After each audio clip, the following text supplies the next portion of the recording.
Picture a medieval physician holding a flask of urine up to candlelight, studying its colour while consulting an astrological chart to determine the best time to bleed his patient, all while a monk in the corner grinds herbs that modern science has proven actually work against infection. So sit back, grab a cup of tea, and get ready to explore how medieval physicians blended herbal remedies with astrological timing and systematic observation. We'll discover why bloodletting charts tracked celestial movements alongside vein locations, examine how monastic infirmaries became centres of medical knowledge, and learn what Leechbooks, humoral theory, phlebotomy practices, and the surprisingly sophisticated blend of science and superstition that characterise medieval healing tell us about humanity's eternal quest to understand and cure disease. They called it the art of physic, from the Greek word for nature, because medieval healers believed they were working with natural forces to restore balance in the human body. This wasn't primitive fumbling in the dark, but a complex system combining inherited classical knowledge, empirical observation, religious faith, and yes, a hefty dose of what we'd now call superstition.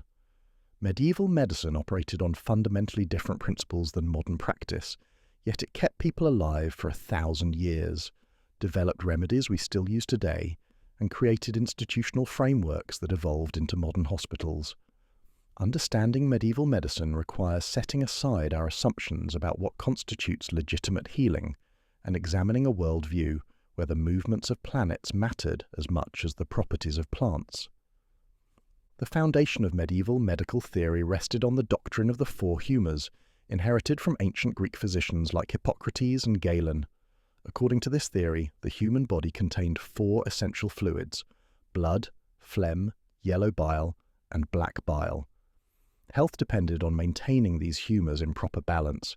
Each humour had qualities, hot or cold, wet or dry, and corresponded to seasons, temperaments, and organs. Blood was hot and wet, associated with spring and a sanguine temperament. Phlegm was cold and wet, linked to winter and phlegmatic personalities.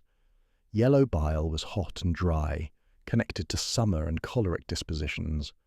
Black bile was cold and dry, associated with autumn and melancholic natures. This wasn't mere abstract philosophy, but the practical basis for diagnosis and treatment. When a patient fell ill, physicians analysed which humour was out of balance. Too much blood might cause fever and inflammation. Excess phlegm led to respiratory problems and lethargy. Overabundant yellow bile caused digestive issues and anger. Too much black bile resulted in depression and wasting diseases. Treatments aimed to restore balance through opposites: cooling remedies for hot diseases, drying treatments for wet conditions. Diet, exercise, sleep, emotions, and environmental factors all influenced humoral balance, making medieval medicine surprisingly holistic in approach. Phlebotomy, the medical practice of bloodletting to balance the body's humours, stood at the centre of medieval therapeutic practice. This wasn't random slashing, but a sophisticated procedure governed by complex rules. Physicians consulted detailed charts showing which veins to open for specific conditions. The basilic vein in the arm treated liver problems. The cephalic vein addressed head ailments. The median vein served general purposes.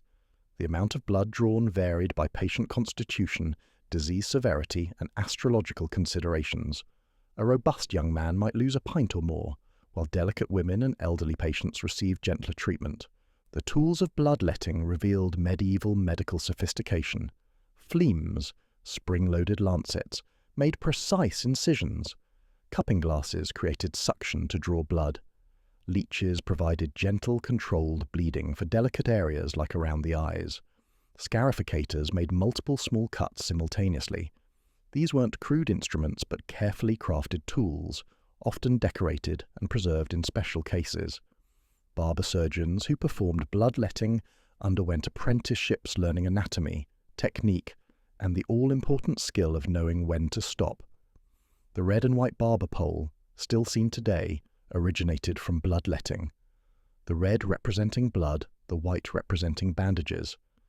But timing mattered as much as technique in medieval bloodletting.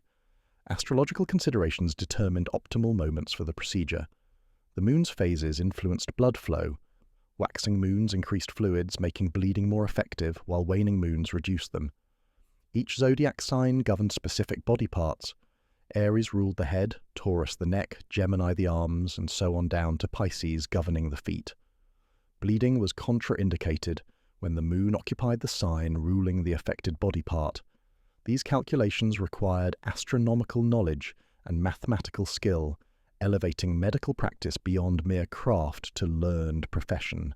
The zodiac man, a human figure surrounded by astrological symbols showing which signs ruled which body parts, became one of medieval medicine's most recognizable images. These illustrations appeared in medical texts, almanacs, and even public spaces. They weren't decorative, but practical tools for timing medical procedures. A physician treating a leg wound would avoid surgery when the moon was in Aquarius or Pisces. Head injuries demanded extra caution during Aries. These beliefs might seem absurd now, but they impose systematic thinking on medical practice, forcing practitioners to plan treatments carefully rather than acting impulsively. Medieval herbalism represented the most empirically grounded aspect of medieval medicine. Monastery gardens cultivated medicinal plants in careful arrangements, often laid out in symbolic patterns representing the human body or the cosmos. These weren't random collections, but pharmacopoeias containing hundreds of species, each with specific properties and uses. Sage cleansed wounds and aided memory. Feverfew treated headaches, a use modern science has validated. Willowbark eased pain through compounds related to aspirin. Foxglove, though dangerous, treated heart conditions with digitalis-like compounds. Garlic fought infection through antimicrobial properties we now understand scientifically. The preparation of herbal medicines required extensive knowledge and skill. Simple preparations included infusions, hot water extractions like tea, decoctions, boiling tougher plant parts, and poultices, crushed herbs applied directly. Complex compound medicines might combine dozens of ingredients in precise proportions. Theriac, the ultimate cure-all, contained over 60 components including viper's flesh, opium, and rare spices.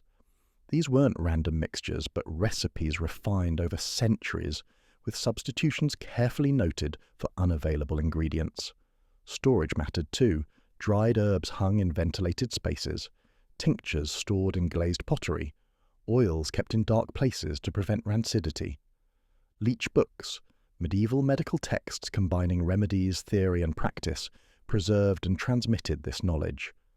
Bald's Leechbook, compiled in the 9th century England, contains hundreds of remedies ranging from clearly effective herbs to seemingly bizarre ingredients like wolf's liver and eagle's gall. Yet recent analysis has shown that many of these strange-sounding recipes actually work. A eye salve from Bald's Leechbook containing garlic, onion, wine, and ox gall proves effective against antibiotic-resistant bacteria. The specific preparation method, brass vessel 9 days standing, creates copper compounds that enhance antimicrobial activity. Medieval physicians were conducting rudimentary pharmaceutical chemistry without understanding the underlying principles. The copying and preservation of medical texts in monastic scriptoriums ensured knowledge transmission across centuries. Monks didn't merely copy but annotated, adding marginal notes about local herbs, successful variations, and cautionary tales. Some manuscripts show multiple hands across generations, creating palimpsests of medical knowledge. Illuminated herbals featured detailed plant illustrations, enabling accurate identification. These weren't artistic flights of fancy, but practical field guides. The attention to botanical detail, leaf shapes, flower structures, root systems, reveals careful observation. Some medieval plant illustrations are so accurate that botanists can identify species that have since changed their common names. Monastic infirmaries served as medieval medicine's institutional foundation. These weren't merely places to die, but active treatment centres with sophisticated organisation. The infirmara, usually an experienced monk with medical training, oversaw operations. Separate buildings housed the sick away from healthy community members, an early form of quarantine. Dietary kitchens prepared special foods for invalids. Bleeding rooms allowed controlled phlebotomy. Herb gardens provided fresh medicines. Some infirmaries included bathing facilities, recognizing cleanliness's role in healing, despite lacking germ theory. Privacy screens between beds provided dignity. Windows faced east for morning light. phototherapy before the term existed. The architectural design of infirmaries reflected medical theory. High ceilings allowed bad air to rise away from patients. Multiple fireplaces provided warmth, cold being antithetical to most healing. Privies connected to water channels prevented waste accumulation. Some infirmaries featured elaborate ventilation systems with adjustable openings. The best examples, like the infirmary at Canterbury Cathedral Priory, resembled modern hospitals in layout if not in treatment methods. Long wards allowed efficient supervision. Side chambers isolated infectious cases. Chapels attached directly so bedridden patients could hear Mass. Spiritual healing being considered as important as physical treatment. Diagnostic methods in medieval medicine combined empirical observation with theoretical frameworks. Uroscopy, urine examination, dominated diagnostic practice. Physicians studied colour, clarity, sediment, smell, and yes, taste. Special flasks called matulas allowed standardized observation. Urine charts showed 20 different colours from clear through various yellows and reds to black, each indicating different conditions. Cloudy urine suggested phlegmatic disorders. Red urine indicated excess blood or heat. Black urine meant melancholic disease or impending death. The physician also noted layers forming as urine settled. Surface foam, middle consistency, bottom sediment, each providing diagnostic information. Pulse taking offered another diagnostic window. Medieval physicians distinguished dozens of pulse types: rapid, slow, hard, soft, regular, irregular, bounding, thready. Each pattern indicated different humoral imbalances. The music of the pulse, its rhythm and beat, connected to cosmic harmonies. Some physicians claimed to predict death's timing through pulse changes. While lacking modern understanding of cardiovascular function, medieval pulse diagnosis recognized patterns we still consider significant: irregular rhythms indicating heart problems, rapid pulse suggesting fever, weak pulse warning of shock. Beyond these physical examinations, medieval diagnosis considered the whole person. Complexion analysis went beyond simple colour to examine skin texture, temperature and moisture. Behavioural changes mattered. Sudden anger might indicate rising choler. Unexpected sadness suggested melancholic excess. Dreams held diagnostic value, with specific symbols indicating particular ailments. Even the patient's astrological birth chart entered diagnosis, predisposing them to certain conditions and influencing treatment timing. This holistic approach, while based on flawed theoretical foundations, sometimes caught problems that narrower focus might miss. The practice of surgery occupied an ambiguous position in medieval medicine. University-trained physicians considered surgery beneath them, a manual craft rather than intellectual art. Barber surgeons, organized in guilds separate from physicians, performed most surgical procedures. Yet these craftsmen weren't mere butchers but skilled practitioners. They set bones, removed cataracts, cut for bladder stones, treated wounds, and performed emergency amputations. The separation between medicine and surgery, lasting into modern times, originated in medieval professional hierarchies rather than practical necessity. Surgical texts like the Surgery of Roger Frugard showed sophisticated understanding of anatomy and technique. Wound treatment followed protocols remarkably similar to modern practice: cleaning, debriding dead tissue, promoting drainage, preventing infection. Sutures used silk or linen thread. Cauterization stopped bleeding. Wine served as antiseptic. Honey prevented infection through antimicrobial properties. Herbal preparations dulled pain. The myth of medieval surgery as pure butchery ignores evidence of careful technique and sometimes surprising success rates. Battlefields served as surgical schools where practitioners learned trauma management through grim necessity. Pain management during surgery remained medieval medicine's greatest challenge. Soporific sponges soaked in opium, hemlock and mandrake provided crude anesthesia. Patients inhaled vapours or drank preparations inducing unconsciousness. The dosing was inexact and dangerous. Too little meant agony. Too much meant death. Some surgeons relied on physical restraint and speed. Others used pressure points and nerve compression. Alcohol served double duty, disinfecting and dulling pain. Post-operative care included opium-based pain relievers, though addiction wasn't understood. The development of effective anaesthesia would wait centuries, making medieval surgery a last resort for desperate conditions. The social hierarchy of medical practitioners reflected medieval society's stratification. University-trained physicians topped the pyramid. These learned men, almost always men, studied for 7 years or more, mastering Latin texts, astrological calculation, and philosophical disputation. They diagnosed and prescribed but rarely touched patients directly. Below them, barber surgeons performed hands-on procedures. Apothecaries prepared and sold medicines. At the bottom, empirics, folk healers, wise women, travelling quacks, served the poor majority who couldn't afford formal medical care. Yet this hierarchy wasn't absolute. A skilled empiric might earn noble patronage, while an incompetent physician might struggle for patients. Women's role in medieval medicine deserves special attention.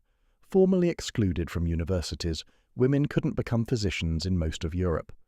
Yet they dominated certain medical fields. Midwifery remained almost exclusively female. Wise women served as village healers, maintaining oral traditions of herbal knowledge. Noble women often managed castle infirmaries and compiled remedy collections. Some, like Hildegard of Bingen and Trota of Salerno, achieved recognition as medical authorities. Hildegard's Physica and Causae at Curae combined mystical visions with practical remedies. Trota's writings on women's health circulated widely, though later attributed to a fictional male, Trotulus. These women practiced medicine despite institutional barriers, preserving knowledge that might otherwise have been lost. Jewish and Islamic influences profoundly shaped medieval European medicine. Jewish physicians, literate in Hebrew, Arabic and Latin, served as cultural bridges. They translated Arabic medical texts, preserving Greek knowledge that Latin Europe had lost. Jewish medical dynasties like the Tibonids maintained practices across generations. Islamic medicine, more advanced than European, introduced new drugs, surgical techniques, and theoretical refinements. The medical school at Salerno, where Christian, Jewish, and Islamic traditions mingled, became medieval Europe's premier medical education centre. This cultural exchange enriched European medicine immeasurably. The regulation of medical practice evolved throughout the medieval period. Early on, anyone could claim medical expertise. Gradually, authorities imposed standards. Universities granted medical degrees. Cities licensed practitioners. Guilds regulated barber surgeons and apothecaries. These weren't modern licensing systems, but attempts to distinguish legitimate healers from dangerous quacks. Penalties for malpractice could be severe. A surgeon whose patient died might face charges of murder. Yet enforcement remained spotty. Rural areas rarely saw licensed practitioners. Even in cities, empirics operated alongside official healers. The tension between professional medicine and folk healing persisted throughout the period. The economics of medieval medicine created interesting dynamics. Physicians' fees put them beyond ordinary people's reach. A consultation might cost more than a labourer's monthly wages. Barber surgeons charged less but still substantial amounts. Apothecaries offered credit but charged interest. This economic reality meant most people relied on family remedies, local wise women, or charitable care from monasteries. Some physicians tithed services, treating a certain number of poor patients free. Hospitals supported by religious donations provided care regardless of payment. Yet medical charity had limits. Expensive drugs and complex procedures remained privileges of wealth. The persistence of medieval medical practices into the early modern period and beyond reveals their perceived efficacy. Bloodletting continued into the 19th century. George Washington died after excessive bleeding for a throat infection. Astrological medicine survived in almanacs predicting optimal times for medical procedures. Herbal remedies passed through folk tradition into modern pharmacology. Digitalis from foxglove treats heart conditions. Aspirin derives from willow bark. Quinine from cinchona bark fights malaria. These aren't coincidences, but evidence that medieval healers, through centuries of trial and error, identified genuinely effective treatments despite flawed theoretical frameworks. The transition from medieval to modern medicine happened gradually, not through sudden revolution. Renaissance anatomists challenged Galenic doctrine through dissection. The scientific revolution introduced experimental method. The Enlightenment demanded rational proof. Yet older practices persisted alongside innovations. University medical education retained medieval structures: lectures, disputations, examinations.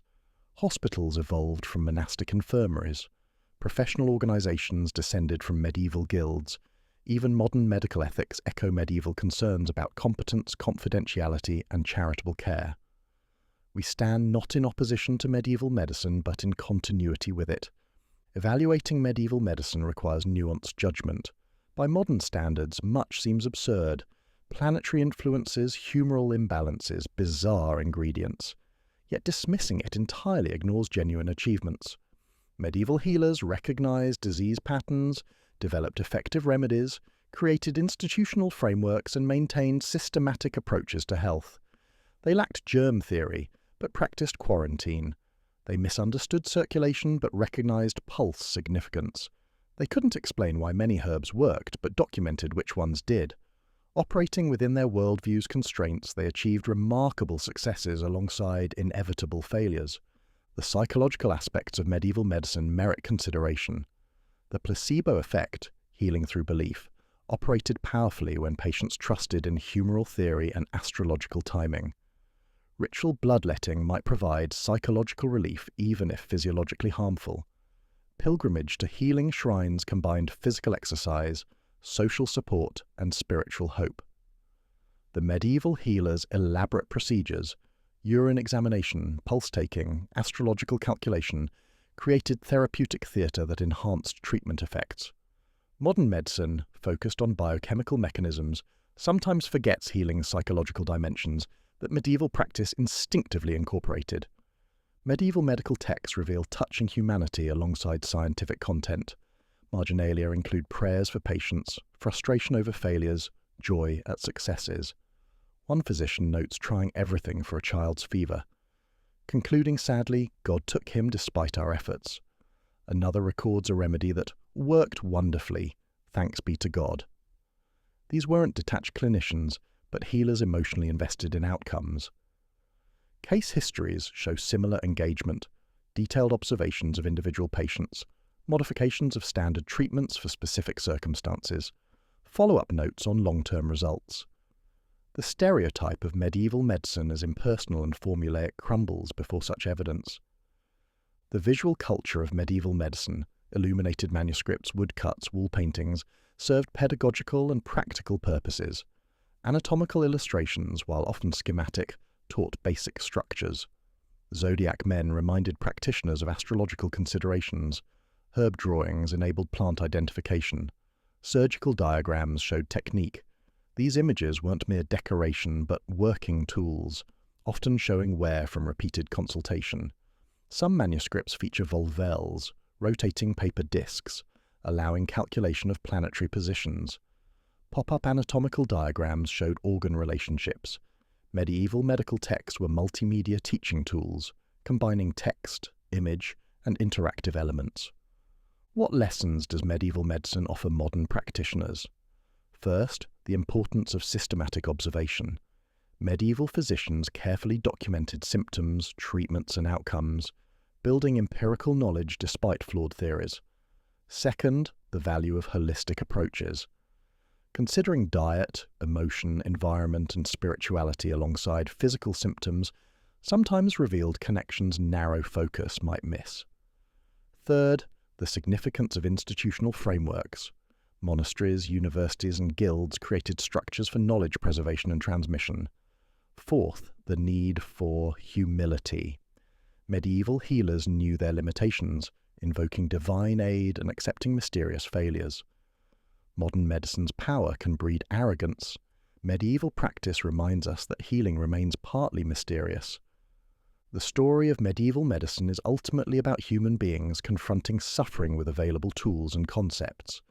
Lacking modern science, medieval healers combined inherited wisdom, careful observation, spiritual faith, and yes, superstition in attempts to alleviate pain and extend life.